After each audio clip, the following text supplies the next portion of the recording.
आज दिनांक 21 जनवरी 2022, class 11th, subject biology. Dear students, हमारा लेसन नंबर 26 चल रहा है। इसका नाम है रेस्पिरेटरी सिस्टम इन ह्यूमन, जिसमें हम लोगों ने रेस्पिरेटरी सिस्टम को पढ़ा था। आज हम लोग मनुष्य में गैसों का परिवहन किस प्रकार होता है उसके बारे में चर्चा करेंगे, यानी exchange of gases in human.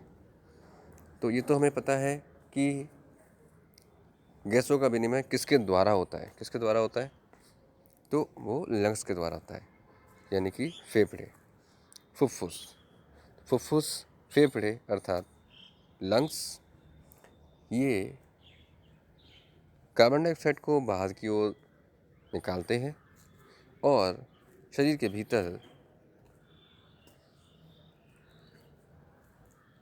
भीतर ऑक्सीजन को ग्रहण करते हैं, लेके जाते हैं।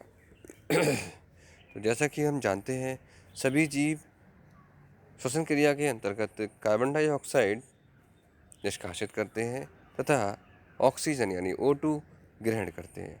अवशोषित की गई ऑक्सीजन फेफड़ों में पहुंचकर वायु कोशों में भर जाती है। वायु कोशों में एयर सैक्स जो होते हैं, ठीक है, वायु कोशों में भर जाती है और यही ऑक्सीजन वहाँ से रुधिर केशिकाओं के द्वारा समस्त कोशिकाओं में ले जाई जाती है। ले जाने के लिए एक माध्यम होता है जो रुधिर में पाया जाने वाला एक प्रोटीन है, जिसे हम लोग हीमोग्लोबिन कहते हैं। हीमोग्लोबिन एक ऐसा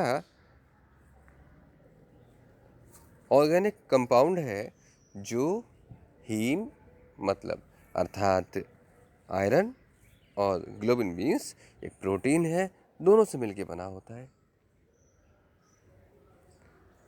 ये हीमोग्लोबिन ऑक्सीजन के 4 मॉलिक्यूल्स को लेकर, एक हीमोग्लोबिन का मॉलिक्यूल ऑक्सीजन के 4 मॉलिक्यूल्स को अपने साथ अटैच करता है और ले जाकर कोशिकाओं में छोड़ देता है।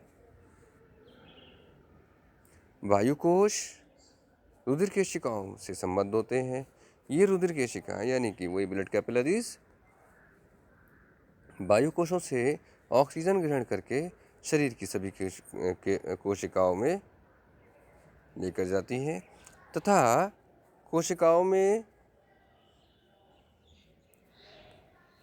कोशिकाओं से उत्पन्न CO2 को अपने साथ जोड़कर पुनः फेफड़ों में लाकर छोड़ देती हैं, जहाँ से ये कार्बन डाइऑक्साइड श्वास नाल यानी कि रेस्पिरेटरी सिस्टम के द्वारा पुनः शरीर के मुख गुहा के द्वारा शरीर से बाहर निकाल दी जाती है। अब ऑक्सीजन का परिवहन कैसे होता है, सबसे पहले हम ये जानते हैं। तो देखिए, अभी मैंने आपको बताया था कि एक हीमोग्लोबिन का अणु 4 ऑक्सीजन के मॉलिक्यूल्स को अपने साथ अटैच करेगा और एक कंपाउंड बनाएगा जिसका नाम ऑक्सी हीमोग्लोबिन यानी ऑक्सीजन प्लस हीमोग्लोबिन मिलकर ऑक्सी हीमोग्लोबिन बनाएंगे और ये ऑक्सी हीमोग्लोबिन कोशिकाओं के भीतर कोशिकाओं में जाकर ऑक्सीजन को छोड़ देता है। रुधिर में उपस्थित हीमोग्लोबिन से क्रिया करके ऑक्सी हीमोग्लोबिन का निर्माण करता है। रुधिर में उपस्थित हीमोग्लोबिन ऑक्सीजन से क्रिया करके ऑक्सी हीमोग्लोबिन का निर्माण करता है। ये ऑक्सी हीमोग्लोबिन का अणु रुधिर केशिकाओं के माध्यम से यानी ब्लड के माध्यम से या ब्लड कैपिलरीज के माध्यम से शरीर की सभी कोशिकाओं में पहुंचाया जाता है। ऑक्सीजन प्लस हीमोग्लोबिन, देखिए 4 ऑक्सीजन के अणु है प्लस एक किसका Hb यानी हीमोग्लोबिन का एक अणु है। दोनों मिलके क्या कर रहे हैं? ऑक्सी हीमोग्लोबिन बना रहे हैं, ठीक है। Hb4O2 का होल 4। तो इस प्रकार से ये ऑक्सीजन को कोशिकाओं में पहुंचाता है। अब बात है कार्बन डाइऑक्साइड का परिवहन। तो कार्बन डाइऑक्साइड का परिवहन कैसा होता है? जैसे ही देखिए बच्चों, जैसे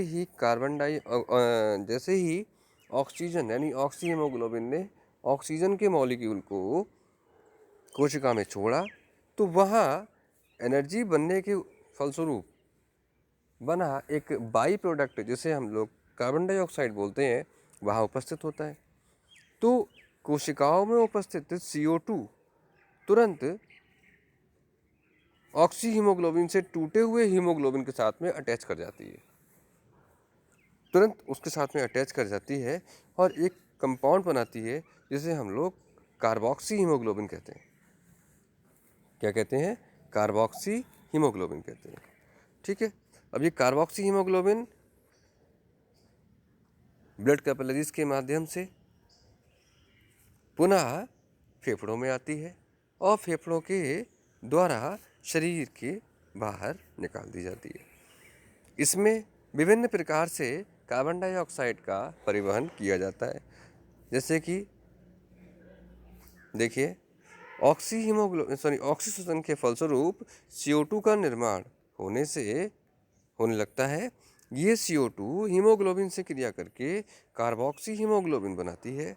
कार्बोक्सी हीमोग्लोबिन रुधिर केशिकाओं यानी ब्लड कैपिलरीज के माध्यम से फेफड़ों में पहुंचाई जाती है। ये निम्नलिखित प्रकार से फेफड़ों तक पहुंचाई जाती है, मतलब ज़्यादा माध्यम है, एक से ज़्यादा माध्यम होते हैं। नंबर 1, प्लाज्मा में घुलकर। प्लाज्मा किसका पार्ट होता है? प्लाज्मा ब्लड का पार्ट होता है। आपको मैंने पढ़ाया भी था ब्लड के पार्ट में कि ब्लड 2 पार्टों से मिलकर बना होता है। नंबर 1 प्लाज्मा और नंबर 2 ब्लड कार्पसल्स। प्लाज्मा हमारा कितना 55% भाग जो होता है वो प्लाज्मा का होता है। तो इसमें पहला है कि प्लाज्मा में घुलकर CO2 की लगभग 4% मात्रा का परिवहन रुधिर प्लाज्मा में घुलकर होता है। प्लाज्मा जल से CO2 की क्रिया करके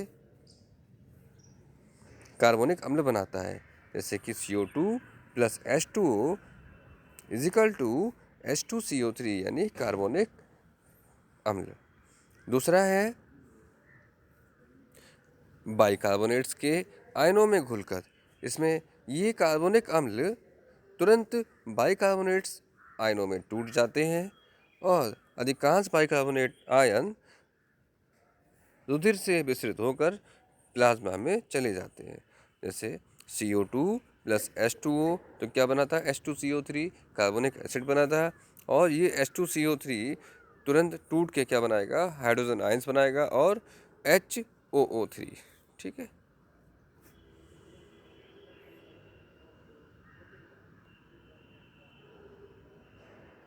यहाँ पे O नहीं होगा, HCO3 होगा। थोड़ा सा कर लीजिएगा इसको, HCO3 कर लीजिएगा। ठीक है। ये बाइकार्बोनेट्स के रूप में चले जाते हैं। ठीक है। तो HCO3 होगा यहाँ पे। उसके बाद है थर्ड इज कार्बोमिनो यौगिकों के रूप में। कार्बोमिनो यौगिक तो CO2 का परिवहन लगभग 23% इससे इस प्रकार से होता है। इसमें कुछ प्लाज्मा प्रोटीन से तथा कुछ कार्बन डाइऑक्साइड प्लाज्मा प्रोटीन से तथा कुछ कार्बन डाइऑक्साइड हीमोग्लोबिन से मिलकर अस्थायी यौगिक कार्बोमिनो हीमोग्लोबिन बनाती हैं। तो इस प्रकार से ये 3 रूपों में फेफड़ों तक पहुंचाई जाती है। नंबर 1 हमने देखा प्लाज्मा में घुलकर, नंबर 2 यानी बाइकार्बोनेट्स के आयनों में घुलकर और नंबर 3 है कार्बोमिनो यौगिकों के रूप में। तो इस प्रकार से ये हमारा एक्सचेंज ऑफ गैसेस कंप्लीट होता है। नेक्स्ट पॉइंट है कि बाह्य श्वसन क्या होता है और अंतः श्वसन क्या होता है। देखिए, तो बाह्य श्वसन क्या है? जो हम लोगों को आपको बताया कि ब्रेथिंग, केवल ब्रेथिंग। तो ब्रेथिंग देखिए 1 यह पूरी तरह से भौतिक क्रिया है और विसरण द्वारा होती है। और दूसरा है यह भौतिक रासायनिक प्रक्रिया होती है, इसमें श्वसन पदार्थों का संवहन, विसरण तथा विखंडन होता है। बाह्य श्वसन में दूसरा पॉइंट है यह श्वसन सतह पर होता है और अंतः श्वसन में यह श्वसन कोशिकाओं में होता है। तीसरा पॉइंट है इनमें कोई एंजाइम प्रयुक्त नहीं होता, जबकि इसमें क्या होता है, कई सारे एंजाइमों की आवश्यकता पड़ती है। नेक्स्ट है इस क्रिया में में ऊर्जा उत्पन्न नहीं होती है, अधिक मात्रा में ऊर्जा उत्पन्न नहीं होती, जबकि इस क्रिया में बहुत ज़्यादा मात्रा में ऊर्जा उत्पन्न होती है, साथ ही बाई प्रोडक्ट भी बनते हैं। और लास्ट पॉइंट है इसमें वायु की ऑक्सीजन में इसमें पायरूबिक है पायरूबिक रक्त में, अच्छा, इसमें वायु की ऑक्सीजन रक्त में विस्तृत होती है, जबकि रक्त की CO2 बाहर की ओर विस्तृत होती है, और इसमें रक्त की ऑक्सीजन कोशिकाओं में जाती है और CO2 कोशिकाओं से विस्तृत होकर रुधिर में विस्तृत की जाती है। तो इस प्रकार से ये हमारा जो टॉपिक है बच्चों क्लियर हो गया। इसको आप लोग नोट करिएगा और इसको कॉपी पे लिख कर जो है पूरा पॉइंट टू पॉइंट सब लिखिएगा, पूरा से याद भी करेंगे। Thank you so much.